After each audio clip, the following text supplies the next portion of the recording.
பூதமரத்தை பத்தி பாத்தீங்கன்னா ஆதி திராவிட துறைக்கு சொந்தமான நிலத்தை வந்து ஒரு திமுக கிளை செயலாளர் அவர் வந்து ஆக்கிரமிப்பு பண்ணி தொடர்ந்து வந்து அவரே வந்து வட்டாட்சியர் எல்லா கையெழுத்து போட்டு தொடர்ந்து இப்ப வரைக்கும் வித்துக்கிட்டு இருக்காரு. கையெழுத்து அவரே போட்டாரு, அவரே கையெழுத்து போறாரு. இதுக்கு அதிகாரி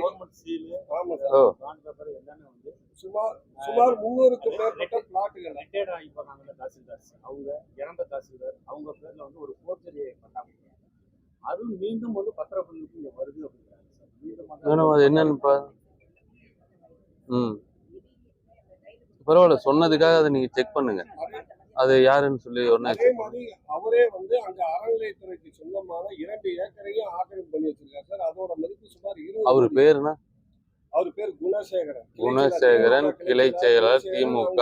தயவு செஞ்சு அதை பண்ணாதீங்க. பண்ணீங்கன்னா இப்ப கடும் நடவடிக்கை உள்ளாவீங்க. பாத்துக்கலாம்.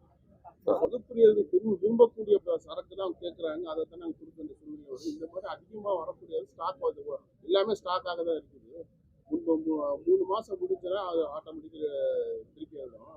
அது இப்போ 10,000 கோடி பக்கம் தேக்கமா இருக்கு. அதை பத்தி 3 மாசம் முடிஞ்சதெல்லாம் ரிட்டர்ன் எடுக்கிறக்க ஸ்டார்ட் பண்ணியிருக்கோம். இது வந்து இந்த 2 மாசத்துல நடந்தது இல்லை. கடந்த ஆட்சி காலங்கள்ல அவங்க வந்து சில கம்பெனி கிட்ட இருந்து வாங்கினது தான். அதான் சொன்னமே, தமிழக அரசு வந்து இப்ப முடிவு பண்ணியிருக்கிறது என்னன்னா, கன்சூமர் என்ன நினைக்கிறாங்களோ அது எந்த பொருளாக இருந்தாலும் சரி, ஒரு வாங்குபவரோட என்ன நினைக்கிறாங்களோ அந்த பொருளை வாங்கணுங்கிற அடிப்படையில தான் டாஸ்மாக் நிர்வாகம் செயல்பட்டு இருக்கு. அதன்படி தான் வந்து பர்ச்சேஸுக்கான அந்த ப்ராசஸ் நடைமுறைகளை மாற்றிருக்கும். எனக்கே தெரியாதுங்கிறப்ப நீங்க 52 கம்பெனில எப்படின்னா சில்லிங் வந்து நீங்க எல்லாம் கண்ட்ரோல் பண்ணிருக்கோம்னு சொல்லி சொல்றீங்க. சிறுமலையில வந்து சில்லிங் விற்கிறாங்கன்னு சொல்லி 7 இடத்துல விற்கிறாங்கன்னு சொல்லி போன வாரம் கலெக்டரே வந்து பொதுமக்கள் பிடிச்சு கொடுத்துருக்காங்க.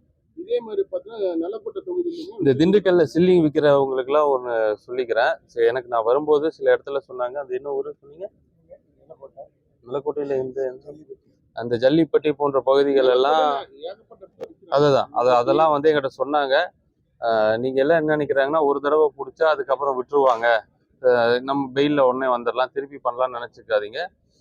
அந்த பாட்டில் எங்க வாங்குறீங்கிறத அதை ஸ்கேன் பண்ணி அந்த லொக்கேஷன் எந்த கடையில இருந்து போயிருக்கு, எந்த டிப்போல இருந்து போயிருக்குன்னு அடுத்த கட்டத்தை எடுக்க போறோம். ஸோ அப்படி எடுக்கும்போது அது உங்களுக்கு மட்டும் கிடையாது, அந்த ஒட்டுமொத்த உங்களுக்கு கொடுத்தாங்க பாருங்க, அவங்களுக்கு வரைக்கும் பிரச்சனை நடக்கும். அதனால மேக்சிமம் சில்லிங் கம்மியாகும். அது பண்ணக்கூடாதுன்னு தாழ்மையா கேட்டு கடுமையாகவும் கேட்டுக்கிறேன்.